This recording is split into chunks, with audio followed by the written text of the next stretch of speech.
Bonsoir et bienvenue à tous dans cette nouvelle édition des Paroles Libres. Nous parlons ce soir de sécurité, de tranquillité, de sûreté. On va revenir sur ces trois termes dans les résidences du logement social et aussi des moyens de les assurer et de les maintenir. Et nous avons pour ça le plaisir de recevoir un spécialiste reconnu. Bonsoir Éric Chalumeau. Bonsoir madame et merci de votre invitation. Commissaire divisionnaire honoraire de la police nationale, vous avez exercé je crois pendant plus de 10 ans. Vous avez aussi été directeur des études et de l'ingénierie à l'Institut des hautes études de la sécurité intérieure. C'est important parce qu'on va voir comment on peut également théoriser toutes ces questions. Et vous êtes le co-créateur, c'était en 2001, et depuis le dirigeant de Suretis, acteur de référence aujourd'hui dans le conseil, dans l'assistance technique pour la prévention des risques. Quel rapport tout cela avec le logement? Comment vous êtes-vous approché d'une spécialisation de la sécurité en matière de logement? Pour revenir sur votre parcours. Oui, alors pour revenir sur ce parcours qui est un peu atypique, il faut le dire, disons qu'il y a eu 3 séquences professionnelles. À partir du moment où j'ai passé le concours externe, on dit toujours le concours externe de commissaire de police, c'est-à-dire le concours réservé aux étudiants. Et il y a eu une première tranche de vie donc, dans les services actifs. Je trouvais que c'était un métier à la fois romantique et romanesque, c'est pour ça que j'ai passé le concours de commissaire de police et je n'ai pas été déçu de ce point de vue-là. Donc c'était une phase action, il y a eu 10 ans de phase réflexion puisqu'on a eu la chance d'avoir un grand ministre de l'Intérieur qui voulait penser la sécurité comme on a un peu pensé les questions de défense et qui a créé... C'est donc cet institut des hautes études. Donc c'était Pierre Jox. Bon, lui était petit-fils d'historien, donc il avait fils d'ambassadeur et de ministre, donc il avait aussi envie d'avoir une vision. Et comme il disait, je veux pas être le nez collé sur la vitre, ce qui est bien pour un ministre de l'Intérieur. Donc il avait demandé à l'IHESI de décoller le nez du ministre de la Vitre. Et moi j'ai eu la chance en tant que commissaire de police d'être un peu un passeur.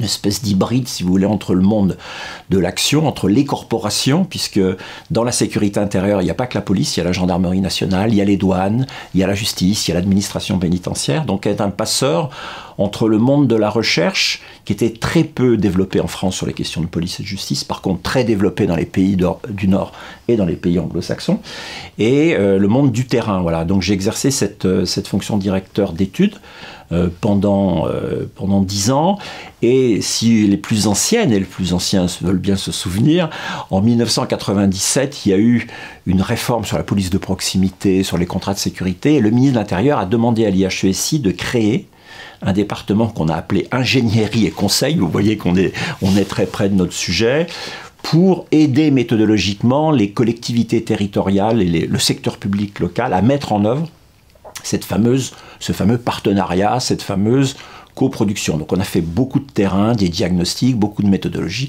et c'est là où j'ai rencontré pour la première fois les bailleurs sociaux. Et je voudrais citer le nom de 2 personnes qui m'ont initié en tant que bailleur. C'était à l'époque le directeur général d'un organisme qui s'appelait le Logement Francilien, maintenant qui existe toujours sous notre Pierre Carly, et la directrice du développement social urbain qui s'occupait des questions de prévention, qui s'appelle Nelly Lordemus, qui a ensuite dirigé Emmaüs Habitat. Voilà, donc c'est à travers ces 2 personnes qu'on a fait les premiers diagnostics et qu'on s'est un petit peu initié. Puis ma 3e tranche de vie, c'est en effet l'arrivée... C'est donc voilà, Suretis, et qui d'ailleurs a été, si je me trompe, au début une filiale de la Caisse des dépôts et consignations, notre manière de vous rapprocher bien sûr du logement social. On était une filiale, et du groupe ICAD également. Du groupe ICAD. On était à l'origine 2001 une filiale de la SET, SET, qui existe toujours, qui est une vieille dame de la Caisse des dépôts qui fait du conseil au secteur public local. Et ensuite, dans le cadre des réorganisations de la Caisse, on était dans un très grand groupe qui s'appelait à l'époque la SIC, donc encore une fois, ça doit parler à certains. Et quand il y a eu les réorganisations, quand la Caisse des dépôts a fait la partition, on va dire, entre ses missions d'intérêt général stricto sensu et toutes ses activités immobilières, qu'elle a créé Immobilière Caisse des dépôts, donc ICAD. Surtis est parti du côté d'ICAD. Voilà. Et voici comment un ancien commissaire s'intéresse au logement social. Nous avons fait à peu près le tour. Les missions de Surretis, donc je les rappelle, on a dit conseil stratégique, en fait il s'agit d'études, de diagnostics, de conseils proprement dit, des audits qui vont certainement avec, et puis cette ingénierie, peut-être le point sur lequel nous allons le plus discuter, qui est vraiment une assistance technique, alors on verra comment, mais à la maîtrise d'ouvrage, à la maîtrise d'œuvre, pour vraiment développer des technologies de sécurité, de sûreté, et arriver vers ce que les bailleurs ont coutume d'appeler la tranquillité résidentielle, un terme que vous approuvez, hein, parce que ça fait partie bien sûr de vos missions aussi. J'ai une petite question peut-être en ouverture, Éric Chalumeau. Quelle distinction faites-vous entre la sûreté et la sécurité? Une petite question de sémantique, mais, est-ce que ce sont des mots...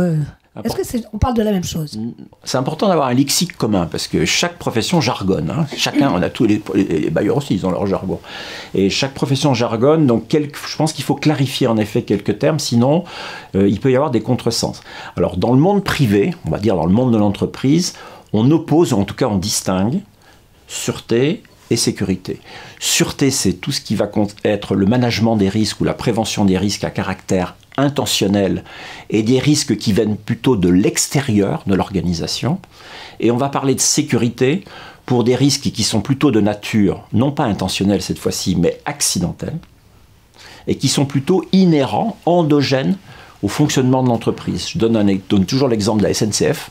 Si vous discutez avec un cheminot, vous lui parlez de sécurité ferroviaire, il va vous parler des trains, hein, de la prévention des accidents, etc. Si vous discutez dans le monde du bâtiment sécurité, on va vous parler des règles en matière d'incendie, des risques au travail, des glissades, des chutes, des ascenseurs pour ce qui concerne les bailleurs sociaux. Donc il y a cette opposition-là qui est importante, mais qui n'est pas reprise, c'est là où c'est un petit peu difficile, dans le monde public. Si vous discutez avec un commissaire de police, il va rarement employer le terme de sûreté, et on va avoir ce terme de sécurité publique, je dirais, pour désigner l'ensemble des délinquances et des incivilités. Et d'après vos observations, donc depuis le temps, enfin avec toute cette expérience que vous avez rappelée, mais surtout depuis que Surretis intervient auprès des bailleurs, les bailleurs eux-mêmes parlent beaucoup de tranquillité résidentielle, peut-être parce que le terme de sécurité va un peu loin.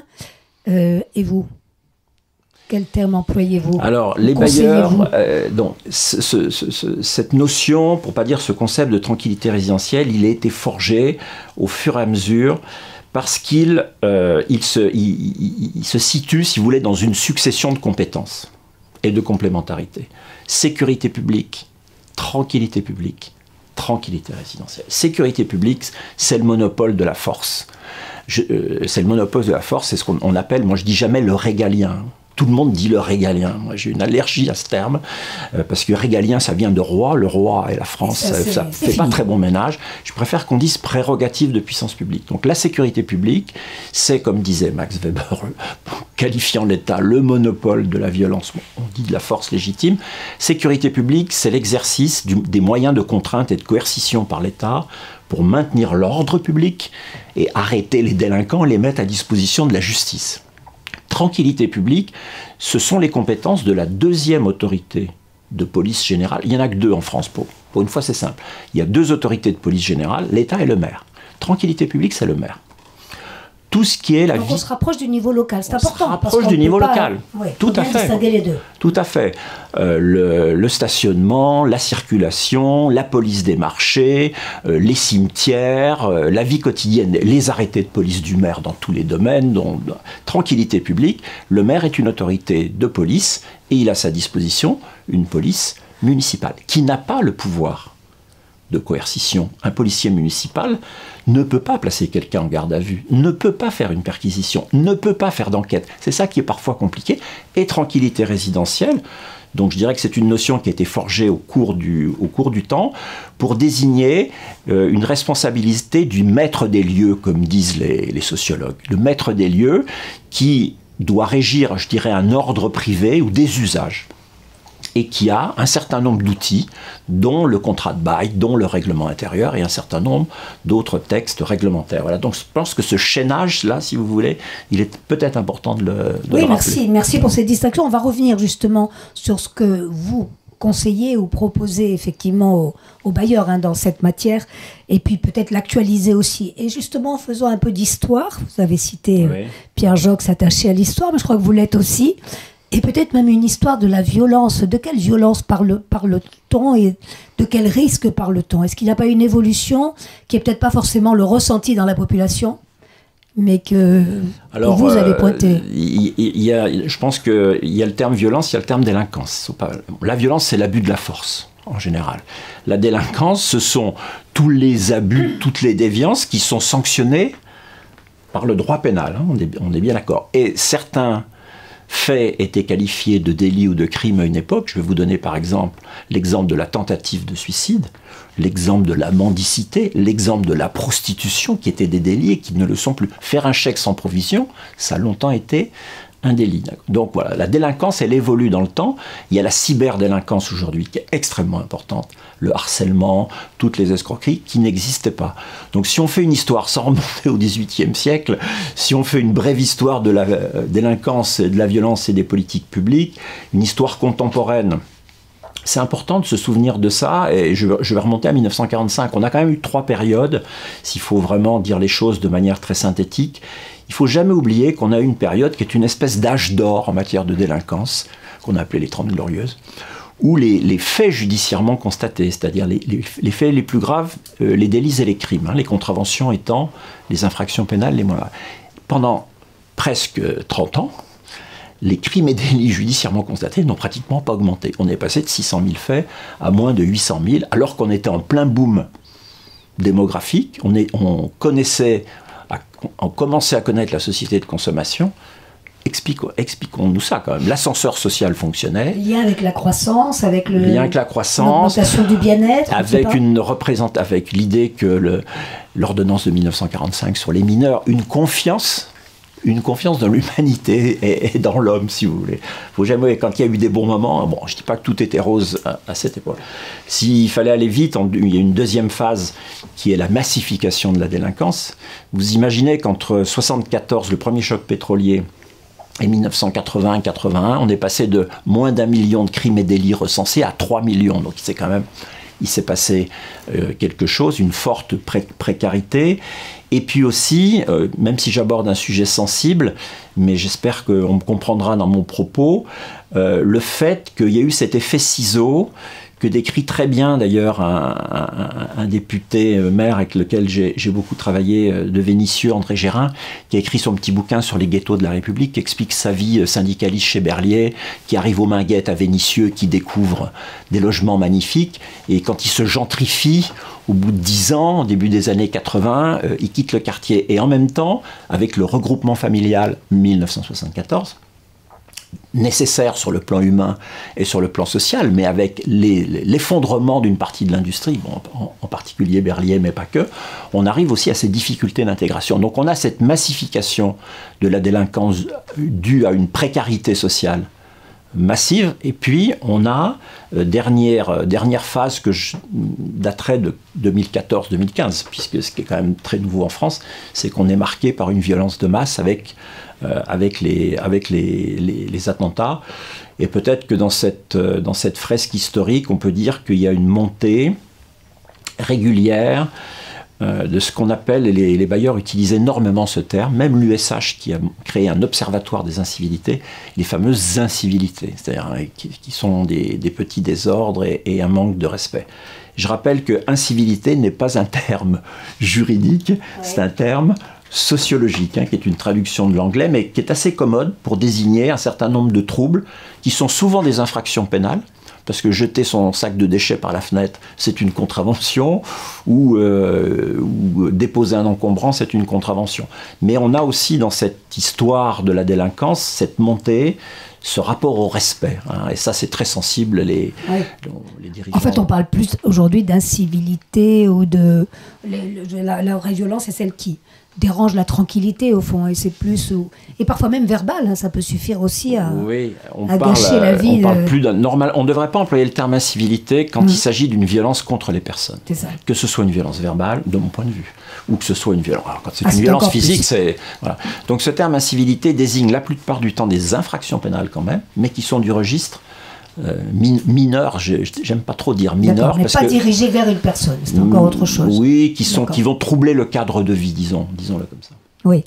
Est-ce que vous n'avez pas le sentiment, malgré tout ce que vous dites, cette évolution, évidemment, le 19e siècle doit être encore plus violent, et pas seulement dans les villes d'ailleurs, que ça n'est pas le ressenti général, qu'on a plutôt le sentiment que beaucoup de gens pensent que la violence augmente ou qu'on est dans une situation de plus en plus tendue?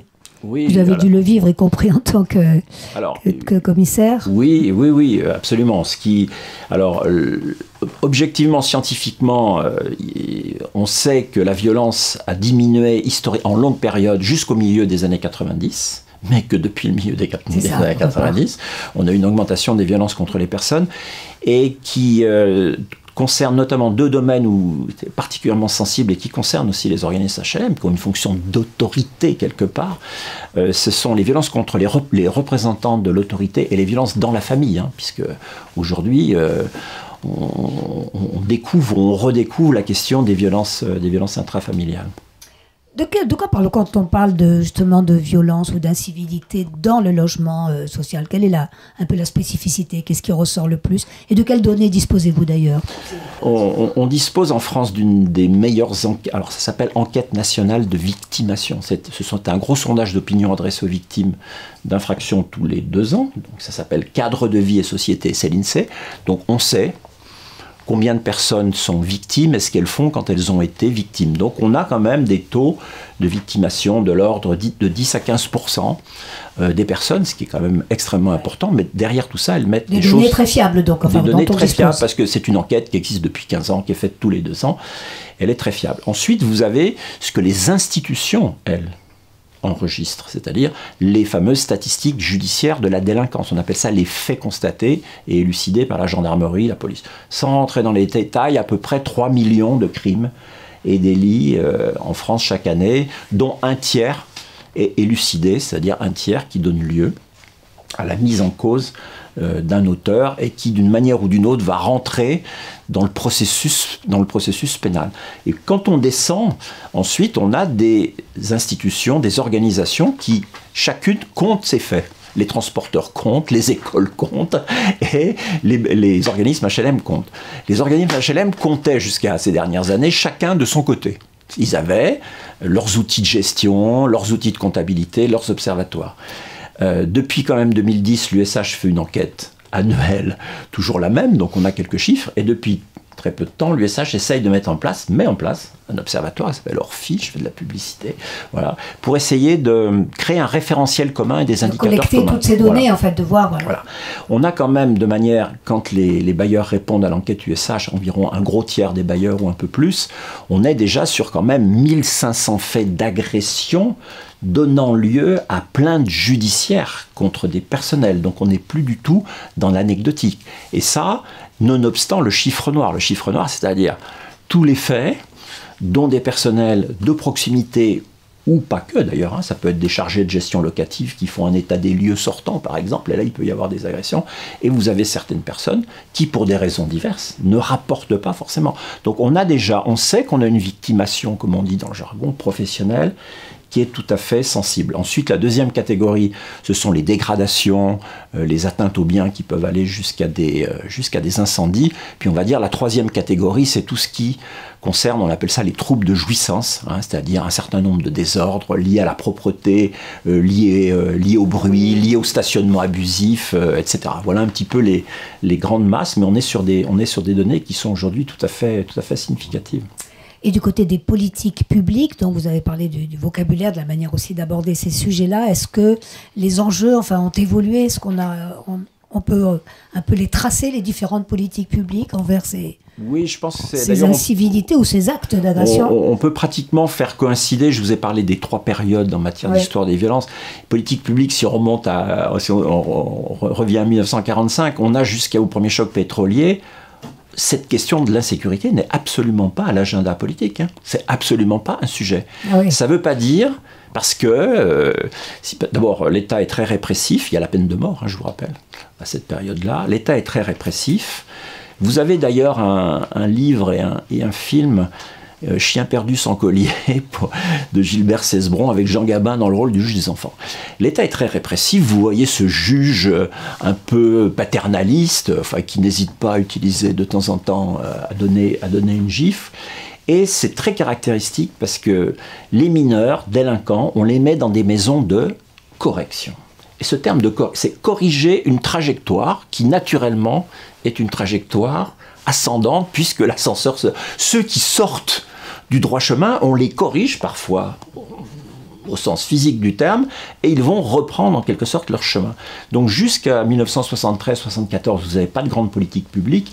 Après le choc pétrolier, il y a ce qu'on a appelé le rapport Perfit, puis après le rapport Bonne Maison. Donc on a une deuxième période, je dirais jusqu'à 1995, qui est le début des politiques publiques de prévention de la délinquance au sein des politiques de la ville, parce que c'est la naissance des politiques de la ville à cette époque-là, avec le volet insertion, avec le volet DSQ, habitat, etc. Et le troisième pilier, c'est la prévention.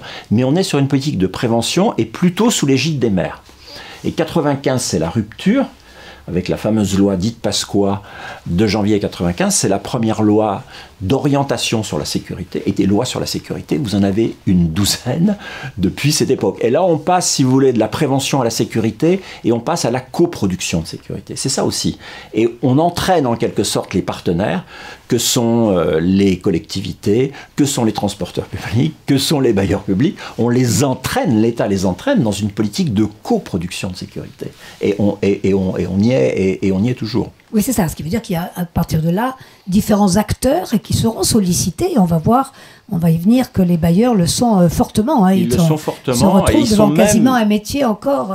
Et ils sont même cités dans la loi. Ils sont même cités dans la loi. Et on leur donne des obligations de surveillance, de gardiennage, d'aménagement de leurs locaux, d'éclairage de leur parking. Vous voyez, on n'est plus dans la simple prévention. Oui, ce qui peut même partir de la maîtrise d'ouvrage, de la maîtrise d'œuvre, même de la construction. Tout ça est à envisager. Tout ça est envisagé. Je reviens un instant, Éric Chalumeau, sur votre parcours, en tout cas sur plutôt les missions de votre entreprise, donc sur Etis.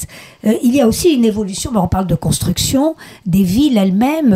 Vous parlez, je sais que vous êtes beaucoup évidemment sur le terrain, vous intervenez auprès de plusieurs entreprises, y compris privées, hein, pas seulement de bailleurs sociaux.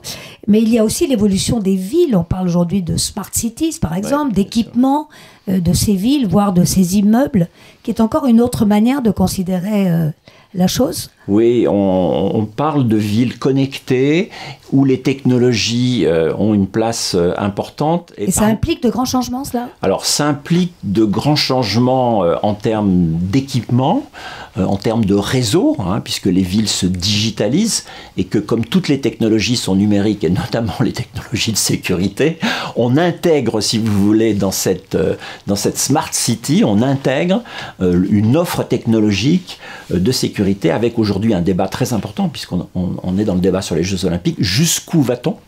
Jusqu'où va-t-on dans la fameuse Smart City, ou jusqu'où va-t-on dans la sécurisation de l'espace public, et donc de sa surveillance, oui, c'est en plein débat actuellement. Avec les caméras de reconnaissance faciale et bien d'autres débats qui sont devant nous, oui. Et par contre, nous on travaille aussi, donc nous on est vraiment spécialisés, on va dire, en sûreté immobilière, parce que c'est notre histoire avec ICAD, avec la Caisse des dépôts.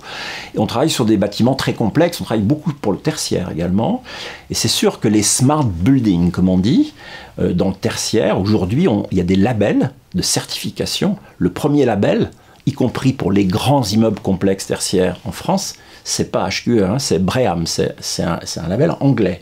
Et dans ce label anglais, vous avez tout un volet sûreté, hein, c'est-à-dire comment sont prises en compte l'interphonie, le contrôle d'accès, la sécurité incendie, la vidéo, comment est-ce que tous ces systèmes qui sont tous numériques sont protégés en termes de cybersécurité. C'est sûr que dans les labels des immeubles de dernière génération, cette dimension sûreté-sécurité, elle est bien intégrée. Et donc il faut aussi en tenir compte. Alors, en tenir compte, donc, puisque vous parlez du rôle des acteurs, on va voir un peu maintenant qui fait quoi, et peut-être aussi où sont les limites de l'intervention des acteurs. Je parle ici bien sûr des bailleurs sociaux. Jusqu'où faut-il aller en termes de délinquance ou en termes d'actes ou d'agression ? Et prenons un exemple bien connu, malheureusement, hein, beaucoup dans les villes, encore que ailleurs aussi, la question de la drogue et des stupéfiants, dont évidemment tous les bailleurs entendent parler à un moment ou à un autre. Qui doit s'en occuper? Alors, il y a deux choses. Jusqu'où doit-on aller? Nous, on est modestement une société qui fait du conseil, de la formation, de l'appui opérationnel.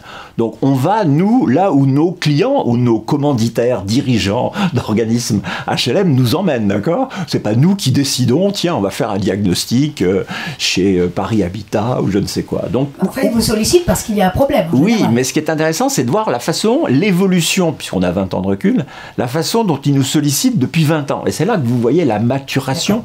Pas pour les mêmes thèmes alors. Pour des thèmes, mais eux-mêmes ont évolué dans leur façon et dans leur requête, dans leur demande d'expertise. C'est assez intéressant. Moi, j'ai essayé d'y réfléchir un petit peu avant l'émission, en reprenant, je ne sais pas combien, 600 ou 500 missions. Il y a toujours la même sollicitation qui est on est sur un patrimoine, sur un site. D'abord, il faut bien avoir en tête la géographie. Hein. Il faut vraiment parler du pluriel chez les organismes. Il y a quand même des diversités de situations. Il y a des OPH qui ont des patrimoines très concentrés, des offices départementaux qui ont de l'habitat dispersé, il y a des ESH qui sont au plan national. Donc on est quand même dans des configurations géographiques qui ne sont pas identiques. Mais dans les sollicitations, et dans ce qu'on fait, il y a finalement trois choses. Il y a dans les missions de terrain, il y a premièrement, ça a toujours existé, des diagnostics de site. Quelle est véritablement la situation de la sûreté et tranquillité résidentielle sur un site? On a envie d'avoir un regard extérieur et on a envie d'avoir un plan d'action parce que ça va pas très bien sur ce site. On a envie d'avoir un plan d'action. Allez voir nos partenaires, vous êtes en externe, vous avez la possibilité de comparer aussi, c'est ça qui est intéressant, et faites-nous un plan d'action, vous le priorisez, vous le chiffrez, hein. C'est clair quand même. Dans ces cas-là, vous enquêtez, vous allez sur le terrain? Absolument, oui, bien sûr, vous faites des absolument. Audits, C'est une enquête de terrain avec les personnels de proximité, et puis avec le regard, hein. Je vois ce que je sais ce que je vois. C'est normalement, on est sur ces deux aspects-là. Et puis la sollicitation aussi des partenaires, c'est finalement en un temps très court, on arrive à croiser, c'est ça l'intérêt. En un temps court, un regard extérieur, on croise beaucoup de données et ça apporte une valeur ajoutée. Ça a toujours été, ça reste, si vous voulez, la commande de base. Mais la deuxième commande aujourd'hui, qui évolue beaucoup, c'est la demande d'assistance en ingénierie.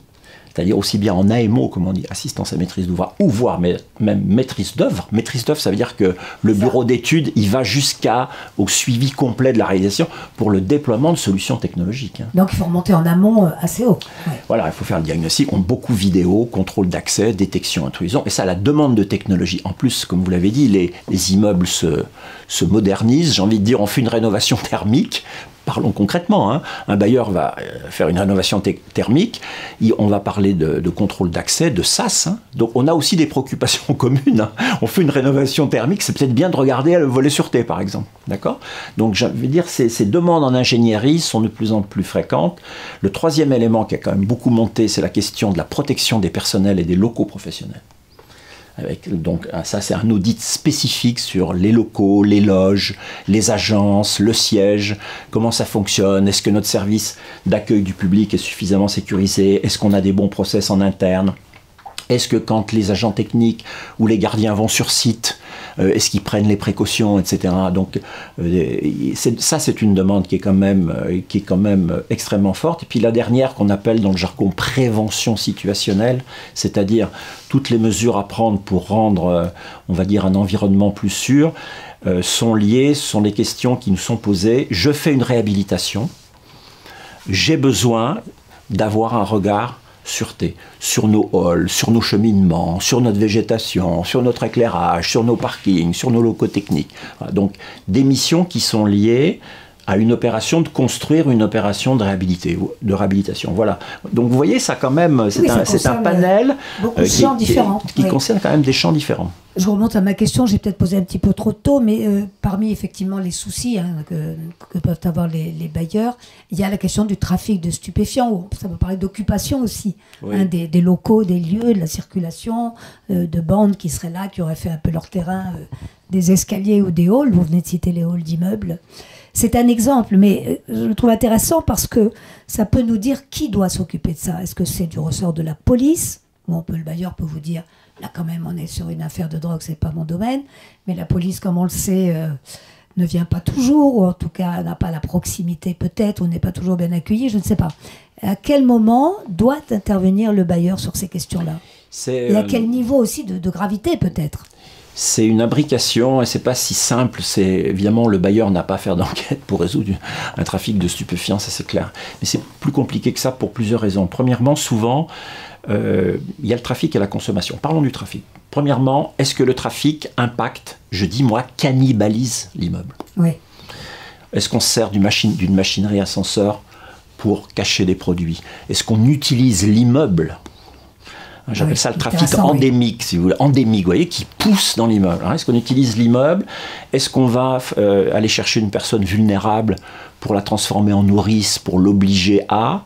Donc, et alors, il y a des lieux où c'est le cas. Donc, le verre est dans le fruit. Et puis, vous avez en plus des lieux où ce sont des locataires ou des ayants droit de locataires qui sont trafiqués. Alors là, je dirais c'est la totale, si vous me permettez l'expression, parce que l'immeuble, il est gangrené. Et là, personne ne peut fermer les yeux, parce qu'en plus, c'est une gêne énorme pour les personnels qui sont menacés, qui sont sous pression. Parfois, c'est pas le cas. Parfois, le trafic a élu domicile, si j'ose dire, parce que c'est un lieu bien placé, un drive, comme on dit, si vous voulez, et l'immeuble n'est pas tant touché que ça. Donc, vous voyez qu'il y a des configurations, on ne peut pas généraliser en vérité. Il faut regarder les choses au cas par cas. Donc, ça, c'est pour le trafic. Et puis, n'oublions pas aussi que les bailleurs sont des auxiliaires actifs. Et laquelle de ces deux hypothèses que vous venez de donner concerne le bailleur directement? Les deux. Les deux. Les deux. Il y a beaucoup de cas de trafic. J'appelle moi des trafics d'opportunité, qui sont là parce que c'est bien commode, parce que les revendeurs sont pas si loin que ça, parce que l'immeuble est bien placé, parce que vous avez une espèce de voie pompier devant qui passe, etc., etc., etc. Et n'oublions pas aussi que le bailleur est très souvent impliqué parce que la police demande au bailleur de mettre à sa disposition ce qu'on appelle des points d'observation. On en est même à dire PO. Vous voyez à quel point on se professionnalise en quelque sorte dans la, je dirais volontiers, sûreté résidentielle. Vous voyez, je franchis un seuil. Donc le bailleur est très concerné. Il est concerné par la consommation, puisque quand il y a des regroupements, pas toujours, il y a de la consommation. Et il est, alors j'ai envie de dire, la consommation de cannabis gêne moins parce qu'il y a un côté ludique, convivial, c'est plutôt le soir, etc. En revanche, ce qui monte beaucoup, c'est la consommation d'héroïne. Et vous avez des héroïnomanes qui se droguent toute la journée, qui vont se cacher dans des halls, dans des locaux, etc., pour se droguer à l'abri de la police, voire à l'abri des autres. Et ça, je veux dire, un personnel de proximité qui fait sa veille technique, qui tombe sur un héroïnomane, c'est quand même aussi un problème. Donc vous voyez que derrière votre question, il y a quand même plusieurs aspects. Mais alors Éric Chalumeau, parce que je sais que la situation peut se présenter, est-ce que le bailleur, dans une situation comme celle-là, qui est quand même assez tendue, assez extrême, doit, je ne sais pas, engager des services ou engager, prendre à l'extérieur des moyens de contrôler ou de l'aider, enfin tout simplement, qui déborde quand même l'activité du gardien d'immeuble? Alors, on ne peut pas lui demander à lui de faire des choses aussi lourdes. Non, absolument pas. C'est déjà bien que les personnels de proximité, que ce soit un gardien d'immeuble ou un agent technique de maintenance, déjà il ait des procédures, c'est-à-dire des conduites à tenir quand il se trouve face à la découverte d'une arme, face à la découverte de produits stupéfiants, voire face à un toxicomane. Donc il doit y avoir déjà en interne un certain nombre de consignes. Le bailleur n'a évidemment aucune compétence ni aucune intention de s'immiscer d'aucune manière dans les trafics. En revanche, si ça a un impact sur la tranquillité résidentielle, on en revient toujours là, en termes de bruit dans les parties communes, etc., il est fondé à mandater, comme de nombreux bailleurs le font, des prestataires. Mais les prestataires, ils ne vont pas s'attaquer au trafic. Ce sont des agents privés de sécurité qui d'ailleurs n'en ont pas la compétence. Ils vont simplement essayer de limiter les nuisances liées au trafic. D'accord ? Ce qui est pas tout à fait la même chose.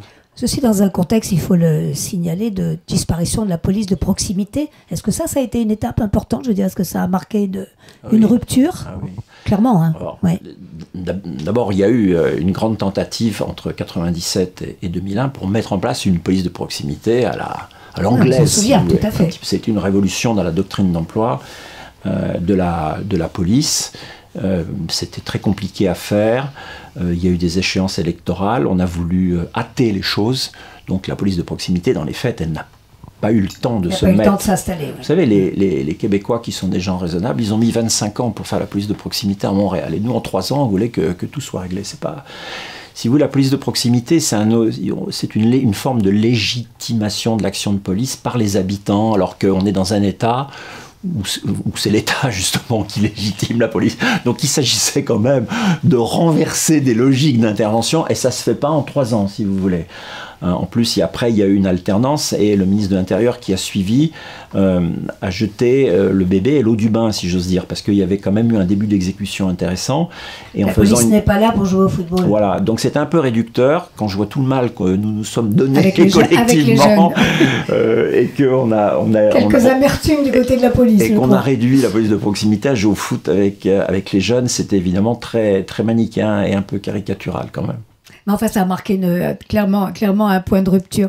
Et c'est vraiment là le nœud du problème. Alors, vous n'avez pas qu'à gérer des affaires de trafic de stupéfiants. Il y a bien d'autres modes, mais ça reste quand même un exemple assez significatif, surtout dans les cités ou dans les quartiers prioritaires de la ville. Oui, alors ça ne veut pas dire qu'aujourd'hui, il y a une tentative de reterritorialisation de la police, avec la police de sécurité du quotidien, avec des quartiers de reconquête républicaine. On remet des policiers à pied, on remet des policiers qui connaissent bien le territoire. Donc ça, c'est aussi un travail effectif. La police a créé des fameux groupes, alors il y a beaucoup de sigles, hein, GP, des groupes de partenariat opérationnel entre les bailleurs, qui apprécient beaucoup ces groupes, parce qu'ils s'échangent beaucoup d'informations opérationnelles. Donc il y a quand même ça fonctionne bien. Ah oui, ça fonctionne bien. Oui, il y a un travail quand même très concret qui est mené.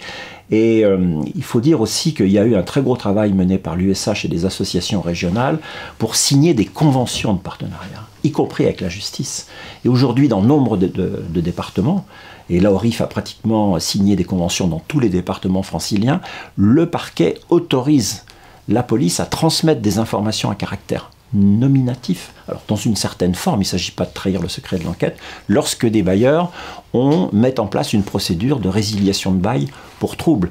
Ils arrivent à avoir des informations transmises par la police ou la gendarmerie avec l'accord des parquets. Donc vous voyez qu'on a quand même énormément progressé dans le partenariat opérationnel, surtout depuis que la justice s'en mêle, si vous me permettez l'expression, surtout depuis que la justice a compris que les bailleurs étaient véritablement un partenaire essentiel. Oui, ça c'est un fait nouveau sur lequel vous vouliez insister. Ah oui, c'est un fait très nouveau. Cette présence plus marquée de la justice, pas seulement de la police. Parce que intervention du parquet. Absolument. Et il ne faut jamais oublier que dans le code de procédure pénale, c'est le parquet qui dirige l'action de la police judiciaire. C'est quand même. Et quand moi j'étais commissaire de police, j'étais noté par le procureur de la République et par ma hiérarchie. Donc le procureur, c'est quand même le patron de l'action pénale, c'est quand même le patron de l'action publique. S'il n'est pas dans le partenariat, excusez-moi, mais on a la case police, mais on n'a pas la case justice, donc il manque quelque chose.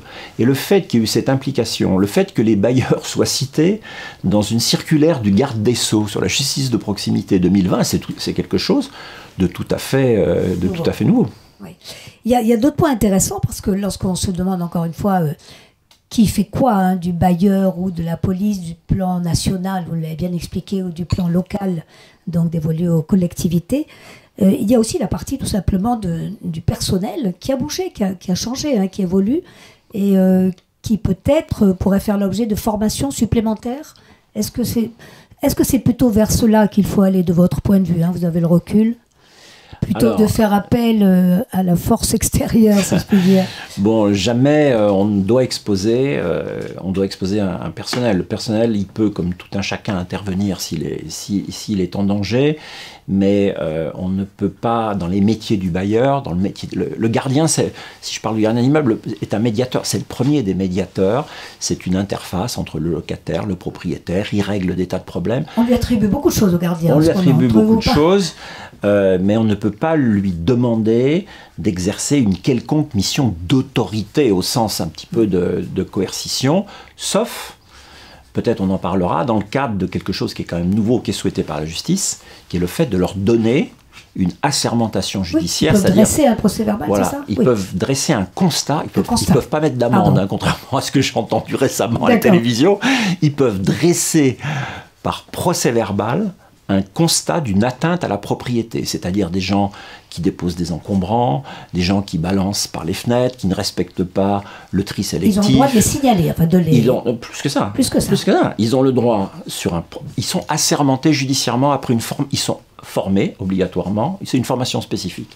Ils ont un agrément du préfet du département, donc après une enquête de moralité, ça va très loin, et ils prêtent serment. ils prêtent serment devant le tribunal judiciaire. Donc, c'est important. Et avec ça, ils ont la possibilité de constater par procès-verbal, c'est-à-dire d'écrire un procès-verbal et d'envoyer au procureur. Et ce procès-verbal fait foi jusqu'à preuve contraire. Pour ça, il faut connaître. Vous écrivez sur un procès-verbal, vous faites un procès-verbal que si vous connaissez l'auteur de l'infraction. Et qui connaît les locataires? Ce sont les gardiens. Donc, ce sont plutôt les personnels de proximité. Et ceci est une tendance lourde. La justice souhaite forfaitiser son action. C'est-à-dire, pour un certain nombre de petits troubles, elle souhaite qu'on passe par ces contraventions qui sont un mode de travail. Ça, c'est une véritable révolution. Ça. Et pour vous, observateur donc, de toutes ces questions-là, vous pensez que c'est la bonne direction à prendre? Alors, qui doit comporter des risques pour les gardiens, parce que quand même, en termes de... La question, elle est là, et il y a un protocole a été établi, et je trouve ça très intelligent, ce qui a été fait par le parquet de Paris et Paris Habitat. Ils ont établi un guide de bonne pratique, qui est d'ailleurs téléchargeable, et je vous conseille. Pour accompagner les personnels. Pour accompagner les personnels. Et finalement, il est parfaitement possible pour un gardien ou une gardienne qui voit la locataire X déposer son sac encombrant ou ne pas respecter, de dresser un procès-verbal sans même s'adresser à la personne. À partir du moment où elle connaît le nom et que son procès-verbal, son acte de rédaction de procès-verbal fait foi jusqu'à preuve contraire. Donc la personne va recevoir une contravention et il n'y aura pas eu ce face-à-face direct. Mais bon, néanmoins, quand un organisme HLM se lance dans une démarche, il faut qu'il l'assume, il faut qu'il communique avec ses locataires. Non, ce sur quoi j'insiste pour aujourd'hui bien connaître ce processus, c'est que c'est vraiment une démarche d'organisme. On ne peut pas envoyer comme ça, excusez-moi, 3 pimpins en formation pour dire vous allez être assermenté. Il faut vraiment se poser la question de l'opportunité, de la faisabilité, de la concertation avec les instances représentatives du personnel. Puis ensuite, il faut savoir qui pilote, qui suit, parce qu'il ne s'agit pas d'envoyer au procureur de la République des procès-verbaux, comme ça. Donc, et il y a une procédure à caler avec les procureurs de la République, et j'en profite, comme il y a de nombreux dirigeants d'organismes qui vont nous écouter, qui nous écoutent, c'est que le contact avec le procureur de la République, il faut que ce soit la directrice générale ou le DG qui prennent son bâton de pèlerin. Il faut que ce soit eux-mêmes qui... Eux-mêmes. Il faut voir, et ça ne fait pas partie des habitudes. Autant les dirigeants d'organismes, ils voient le maire, ils voient le préfet ou le directeur de cabinet, mais le procureur, moi, chaque fois qu'on a des missions avec les dirigeants sur ce sujet, on va voir le procureur. Il est content, on lui fait un courrier, on lui explique, ça lui permet de découvrir aussi les problèmes qui existent sur le patrimoine. Allez voir les procureurs de la République. C'est votre conseil ce soir. Oui, c'est important parce qu'effectivement, je ne crois pas que ce soit une pratique très répandue. C'est ce que vous observez en tout cas. C'est pas très répandu. Ça commence à le devenir, notamment parmi les organismes qui décident de mettre en place le process de sermentation judiciaire, parce qu'ils ne peuvent pas le faire sans le procureur. Et vous y encouragez. Alors, il y a d'autres expériences vraiment internes comme ça, des organismes HLM qui recrutent ce qu'on appelle des médiateurs, donc non assermentés, qui sont là pour régler les problèmes d'incivilité, faire une sorte de la médiation, ça dit bien ce que ça veut dire, essayer de régler les problèmes relationnels entre les locataires. C'est assez significatif, ça aussi, ou ça fait partie des...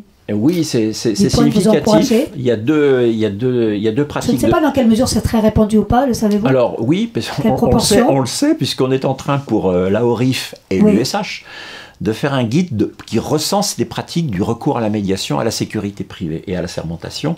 Donc on sait aujourd'hui qu'on a plus du tiers des organismes HLM qui recourent à de la médiation sociale. Maintenant, tous les organismes ont un médiateur en interne qui va faire de la médiation sur les troubles de voisinage ou de la médiation liée dans les lois consommation, liée au bail, liée au logement, etc. Mais là, on parle plus de relationnel, de médiation sociale et urbaine. C'est de ça dont vous êtes en train de entre locataires. Donc, vous avez des organismes qui ont leurs propres médiateurs sociaux, c'est rare. La plupart font appel à des associations, parce que ce sont des opérateurs associatifs qui font de la médiation sociale en journée, en soirée. Et c'est intéressant parce que les médiateurs sociaux vont sur les espaces publics. Et très souvent, en tout cas dans l'enquête qu'on vient de faire pour l'USH et l'AORIF, on se rend compte que dans plus de la moitié des cas, le recours à ces médiateurs sociaux se fait en partenariat avec les villes ou les intercommunalités qui ont aussi des compétences en matière d'habitat et de logement. Donc on est sur un continuum entre l'espace résidentiel et l'espace public. Et c'est en cela que la médiation sociale est particulièrement intéressante. Est-ce que vous notez une évolution des préoccupations chez les bailleurs? On a énuméré un certain nombre d'incivilités, voire d'agressions ou de problèmes, type bien sûr le trafic des stupéfiants. Mais est-ce que vous voyez un peu des préoccupations évoluer comme ça au fil des années? Vous nous avez bien marqué les grandes périodes historiques, oui, depuis 1945, mais plus récemment. Alors, dans par rapport aux études qu'on vous demande, la première préoccupation, elle concerne les équipes de personnel et notamment de personnel de proximité pour plusieurs raisons. D'abord parce que on est un peu en fin de processus générationnel, c'est-à-dire il y a beaucoup d'équipes dans les personnels de proximité qui sont plus toutes jeunes et il y a la question du renouvellement des équipes. Et ça, c'est une vraie préoccupation avec des interrogations des services RH. C'est quoi le bon profil pour être gardien en secteur sensible, par exemple, puisqu'on parle de délinquance, etc. Et ça, c'est quand même une question qui est, je ne dis pas qu'elle est nouvelle, mais elle est vraiment là, elle se pose. Est-ce qu'on doit recruter des anciens, je sais pas, militaires, agents de sécurité? Quel type de passerelle on peut organiser? Vous parlez des médiateurs, il y a des vrais savoir-faire relationnels chez les médiateurs sociaux. Est-ce qu'on peut utiliser des médiateurs sociaux pour les professionnaliser dans les métiers de l'emploi? Donc la question de la professionnalisation des personnels qui vont devoir tenir des sites difficiles, avec quand même de temps en temps des équations personnelles magnifiques. Hein. Il y a des gens qui réussissent à tenir, il y a des savoir-faire, c'est comme les sauciers, si vous voulez, qui réussissent une sauce.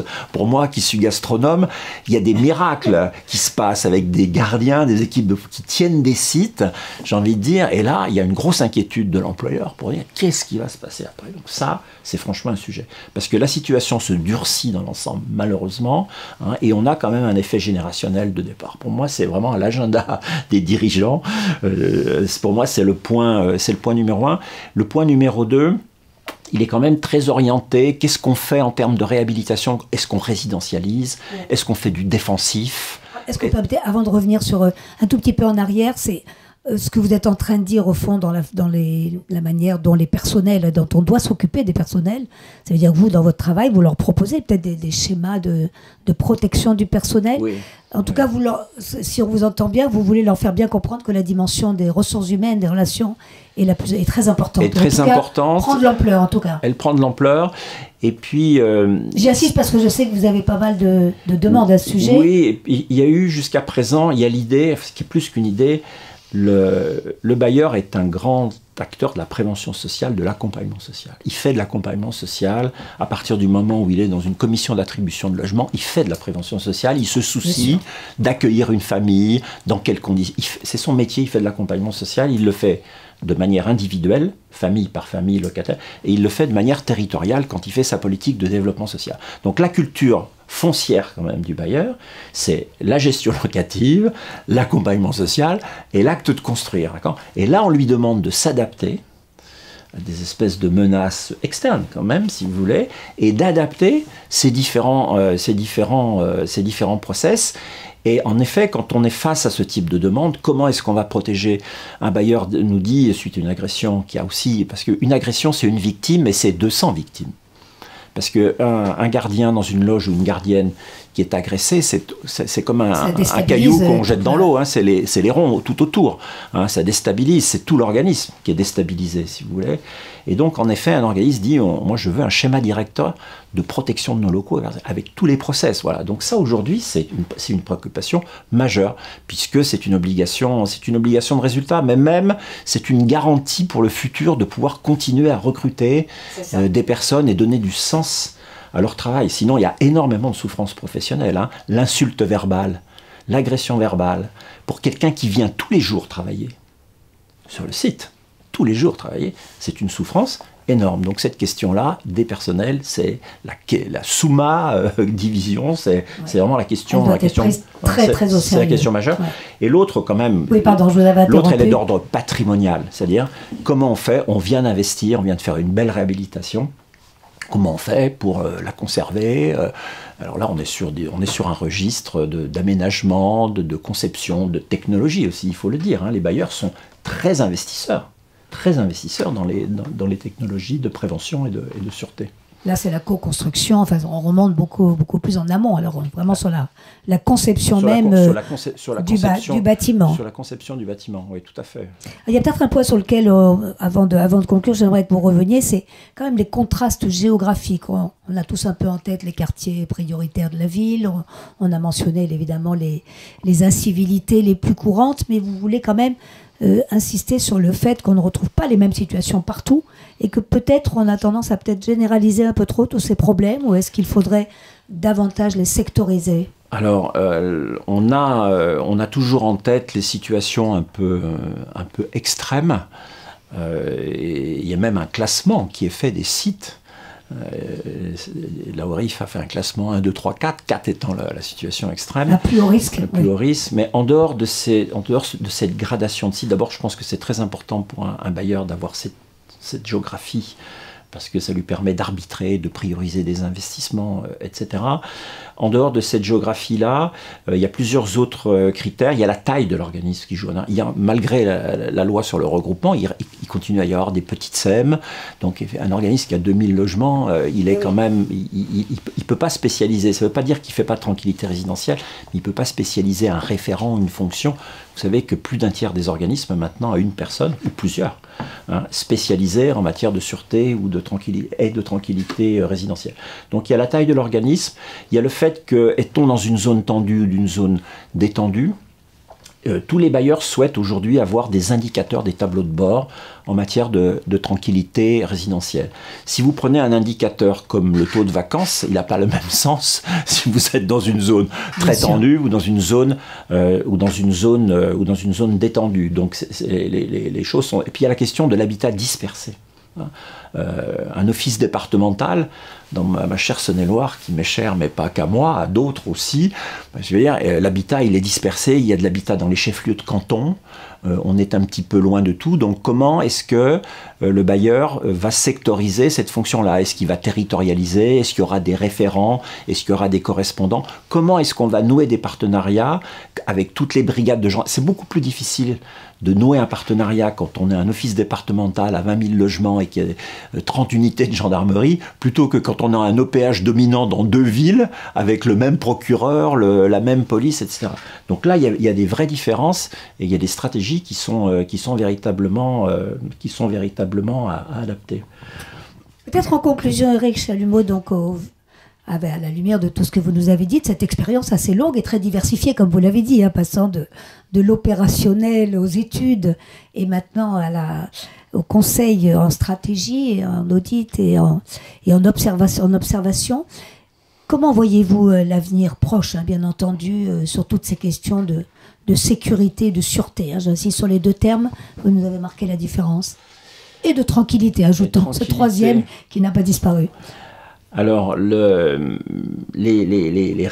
tout récents indicateurs qu'on a au niveau national ne sont pas bons, puisqu'il y a eu des chiffres du ministère de l'Intérieur, on a une forte montée des violences. Est-ce que la situation économique actuelle dans laquelle nous sommes peut jouer, être un facteur? J'aime à citer un sociologue qui s'appelle Dominique Ponjardet, il dit l'insécurité, c'est pas seulement l'absence de délinquance, c'est la richesse des liens sociaux. Et il a bien raison, c'est la richesse des liens sociaux, en vérité, qui est un amortisseur d'une personne qui est isolée, qui est en insécurité. Donc la question que vous posez, c'est où est-ce qu'on va en termes de cohésion sociale? La réponse sur l'insécurité, c'est ça, c'est où est-ce qu'on va en termes de lien social, de rapport avec les autres, de cohésion sociale.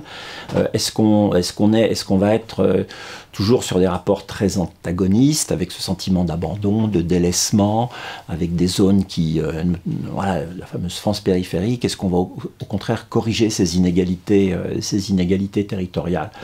Le deuxième élément, que je vais toujours faire une citation qui n'a rien à voir, cette fois-ci je vais citer un dirigeant HLM que j'ai rencontré il y a longtemps.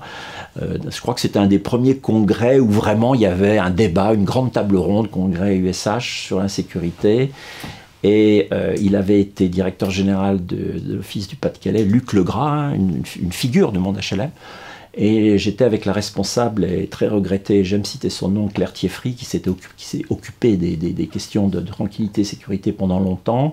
Et il avait dit à ses collègues, il y avait du monde, si vous ne vous occupez pas de l'insécurité, l'insécurité va s'occuper de vous. Voilà. Et donc ça, en effet, donc pour l'avenir, en effet, l'insécurité, c'est une hydre à de nombreuses têtes qui s'infiltrent sur tous les problèmes de gestion locative, de non-respect du bail, de maltraitance des personnels de proximité. Donc il faut que chaque organisme, avec ses spécificités, il n'y a pas une recette, hein, il faut qu'il s'en occupe. Et je pense que la bonne réponse, la bonne organisation, c'est de faire en sorte que cette préoccupation-là vienne en appui des métiers. C'est pas tellement de spécialiser. On peut recruter un commissaire de police ou un colonel de gendarmerie et faire en sorte qu'il lui apprendre des métiers de l'habitat social. On peut avoir une police du logement social, il ne faut pas aller jusque-là. Non, si vous me posez la question, non, laissons la police à la police et faisons en sorte plutôt que cette fonction, cette préoccupation de tranquillité résidentielle, elle infuse en quelque sorte, elle vienne en appui, ça fasse partie de la qualité de service, elle vienne en appui du métier de la maîtrise d'ouvrage, en appui du métier de la gestion locative, et qu'elle soit véritablement, je ne dis pas une fonction support, mais une fonction qui soit pleinement intégrée. Alors, peut-être certainement portée par un référent, parce qu'il faut quand même quelqu'un qui s'en occupe et qui noue les partenariats institutionnels. Mais la bonne organisation, c'est celle-ci. La sûreté, c'est pas la cerise sur le gâteau, c'est le gâteau en quelque sorte. Il faut qu'elle soit complètement intégrée voilà. À tout le reste. Voilà. Quelques exemples étrangers qui vous intéressent peut-être, sur lesquels dont on pourrait s'inspirer, parce que j'imagine que vous en connaissez un certain nombre. Oui, alors... Je parle bien sûr des pays proches du nôtre. Oui, parlons des pays proches du nôtre. Alors, aucun pays européen n'a spécialisé une police du logement social. Bon, par contre, les Anglais, puisque c'est un formidable pays en termes d'organisation de la police, les Anglais ont une police community police, ils ont une police communautaire, c'est-à-dire, c'est difficile à comprendre pour nous, donc ils ont une police qui est extrêmement ramifiée, et ils ont surtout, ce qui à mon avis est un grand enjeu, une capacité de mobiliser les habitants. Y compris dans les quartiers où il y a, comme on le dit en Angleterre, les minorités visibles. Pourquoi ? Parce qu'ils ont instauré des passerelles. Ils ont notamment ce qu'ils appellent des special constables, c'est-à-dire des habitants issus de la diversité qui viennent faire quelques vacations dans la police. On a du mal à imaginer, on essaye de créer, nous, des réserves citoyennes. Donc le modèle anglais, c'est pas du tout un modèle américain de spécialisation d'une police. C'est au contraire un modèle de partage, et c'est un modèle aussi où les habitants donnent beaucoup de renseignements, parce que les Anglais, ce sont quand même les rois du renseignement. D'ailleurs, ça se dit intelligence en anglais. Donc, ils font du renseignement, ils font de l'hyper-proximité avec la population. Il y a un autre pays qu'on peut citer qui aujourd'hui, je ne dis pas c'est un modèle, c'est la Hollande aussi, qui a une politique de ramification extrêmement importante, avec une participation des habitants, là encore, très forte, parce qu'on est sur des pays où le contrôle social relève encore du bas, si vous voulez, encore de l'habitant. Et nous, je pense qu'on a un grand enjeu. D'ailleurs, il y a des bailleurs. Moi, j'ai participé à une journée sur l'innovation en matière de sûreté, et un bailleur avait fait une journée de l'innovation. Je ne sais pas si je le cite, si je le cite, c'est CDC Habitat qui a fait un hackathon, donc c'est sur la question de la sûreté. Il a demandé, c'est une journée où il y avait des partenaires, c'était animé, il y avait des groupes qui phosphoraient, et le soir il y avait un jury, il y avait des idées innovantes, et c'est sûr que la question, comment on fait pour qu'il y ait davantage de solidarité, pour créer de la solidarité davantage, pour créer de la bienveillance. Je ne parle pas de la coveillance ni de la surveillance. Et de l'implication. De l'implication, voilà. Oui. Donc les modèles, moi, qui me parlent, ce sont quand même ceux qui ont réussi à réinstaurer ce lien social, qui est évidemment le meilleur facteur de prévention. Et que, bien entendu, vous préconisez aussi dans notre pays. Je le préconise dans notre pays, sachant que c'est un peu à contre-culture, mais qu'il faut véritablement le faire. Il y a des initiatives assez intéressantes, y compris chez nous en ce domaine. Eh bien, merci infiniment, Éric Chalumeau. Merci pour tous vos éclairages. Un sujet passionnant et puis en pleine évolution, si on vous suit, puisqu'on a bien vu qu'historiquement, il y a eu des étapes importantes. Oui, il y en aura d'autres d'étapes importantes. Et il y en aura d'autres. Merci de votre invitation. Merci encore. Bonsoir à tous et à très, très vite pour un prochain Parole Libre et un nouvel invité. Bonsoir.